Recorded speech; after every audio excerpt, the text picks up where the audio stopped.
नमस्कार बंधुरा पम्पार किचेने आपनादेर सकलके स्वागत। आज आमी एक बाटी सुजी पाका आम और चीनी दिए अपूर्व एक मिष्टि बा लाड्डुर रेसिपि आपनादेर साथे शेयर करब।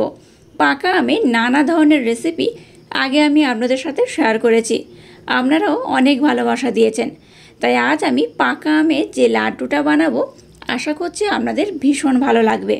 এই লাড্ডুটা এতটাই নরম তুলতুলে সফট হয় যে মুখে দিলেই দেখবেন মিলিয়ে যাবে আর বানানো মাত্রই দেখবেন ফুরিয়ে যাবে। এটা এতটাই অপূর্ব খেতে হয়।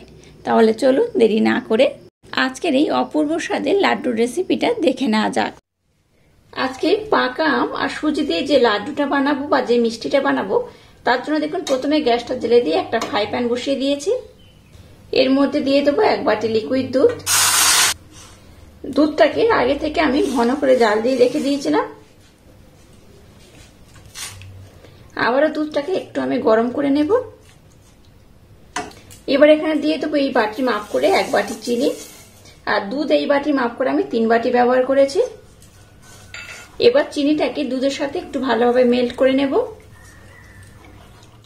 এবার দেখুন একটা আমি পাকা আম নিয়েছি, আমটাকে আমি খুব ভালোভাবে ব্লেন্ড করে নিয়েছি। এখান থেকে আমি 2 চামচ পাকা আমের পাল্প দিয়ে দেব।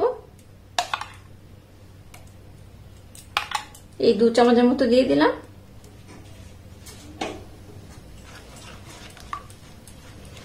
গ্যাসের ফ্লেমটাকে লো টু হালকা মিডিয়াম দিয়ে এই পাল্পটাকে দুধের সাথেও খুব ভালোভাবে মেল্ট করে নিতে হবে।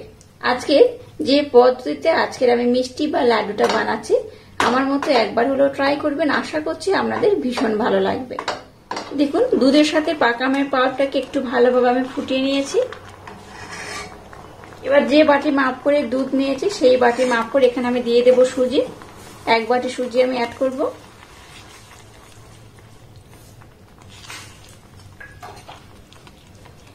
যে বাটি মাপ করে আমি চিনি ব্যবহার করলাম সেই বাটির মাপ করে এক বাটি চিনি, এক বাটি সুজি, আর তার জন্য আমি 3 বাটি লিকুইড দুধ ব্যবহার করেছি। এবার এটাকে আমি খুব ভালোভাবে ফুটিয়ে নেব, একদম ঘন করে আর মোলায়েম সফট করে এটাকে ফুটিয়ে নিতে হবে। গ্যাসের ফ্লেমটাকে একদম লো রেখে প্রসেসটা করবেন, নতবা কিন্তু মিষ্টনটা খুব তাড়াতাড়ি ঘন হয়ে যাবে। এতে করে যে মিষ্টি বা লাড্ডুটা বানাবো খুব একটা কিন্তু টেস্টি হবে না। যে কোনো মিষ্টি জিনিসে একটু লবণ দিলে ভালো হয়, তাই এখানে সামান্য একটু লবণ অ্যাড করলাম।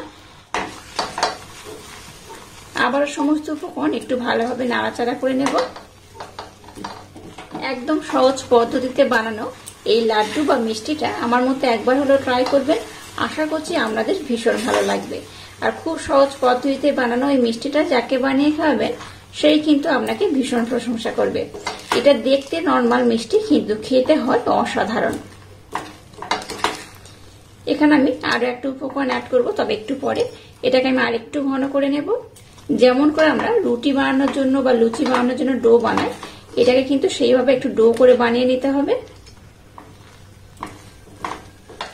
এবার এখানে দিয়ে দেবো 2 চামচ ঘি।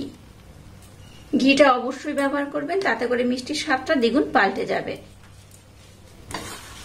ঘিটা দেওয়ার পর এটাকে আমি আর একবার একটু ভালোভাবে নাড়াচাড়া করে নেব। এবার দেখুন মিশ্রণটা কিন্তু একটা ডো হয়ে যাচ্ছে, দেখে বুঝতেই পারছেন অনেকটাই ঘন হয়ে গেছে। যখন দেখবে এরকম কড়া থেকে ছেড়ে উঠে আসছে তখন জানবেন যে মিশ্রণটা একদম রেডি হয়ে গেছে। এবার আমি গ্যাসটাকে বন্ধ করে দেব।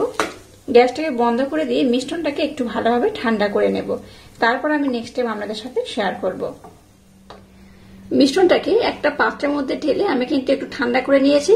এবার এটাকে আমি একটু হালকা করে মেখে নেব। এইভাবে একটু নাড়াচাড়া করে মেখে নিলেই হবে। এবার হাতের মধ্যে কিন্তু একটু ঘি নিয়ে নিতে হবে। হাতের মধ্যে এবার একটু ঘি আমি প্রলেপ লাগিয়ে নিলাম। এবার এখান থেকে অল্প অল্প মিশ্রণ নেব আর এটাকে কিন্তু খুব সুন্দর করে গোল করে নেব। আজকে সুজির এই লাড্ডুটা বা যে মিষ্টিটা বানাচ্ছি এটা খেতে অপূর্ব হয়। একবার খেলে দেখবেন আমাদের বারবার খেতে ইচ্ছা করবে।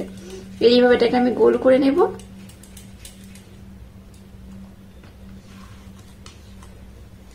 এই লাড্ডুটাকে আপনারা ফ্রিজের মধ্যে রেখে 2 থেকে 3 দিন সময় দিয়ে কিন্তু খেতে পারবেন।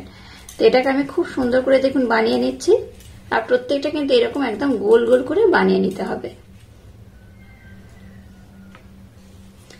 আপনারা চাইলে একটু ছোট বড় করে বানাতে পারেন। আমি একটু মিডিয়াম সাইজ করে বানিয়ে নেব। মিষ্টিগুলোকে দেখুন খুব সুন্দর করে রেডি করে নিয়েছি। এবার প্রত্যেকটা মিষ্টি এই প্লেটের মধ্যে আমি সার্ভ করে নেব।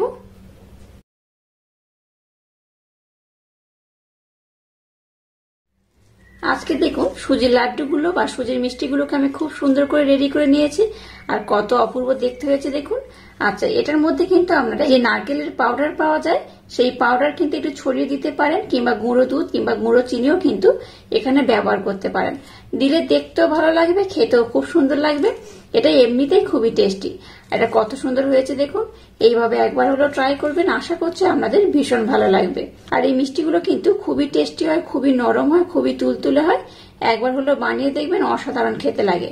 এইভাবে বানালে দেখবেন বাচ্চা থেকে বড় সবাই ভীষণ পছন্দ করবে আর খুব মজা করে খাবে। সামান্য কয়েকটা উপকরণ দিয়ে বানানো আজকের এই লাড্ডুর রেসিপিটা যদি আপনাদের ভালো লাগে তাহলে চ্যানেলটাকে লাইক, শেয়ার, কমেন্ট এবং সাবস্ক্রাইব করবেন। আর পাশে থাকা বেল আইকনটা প্রেস করে দেবেন। তাহলে টাটা, আবার দেখা হচ্ছে নতুন কোনো রেসিপি নিয়ে।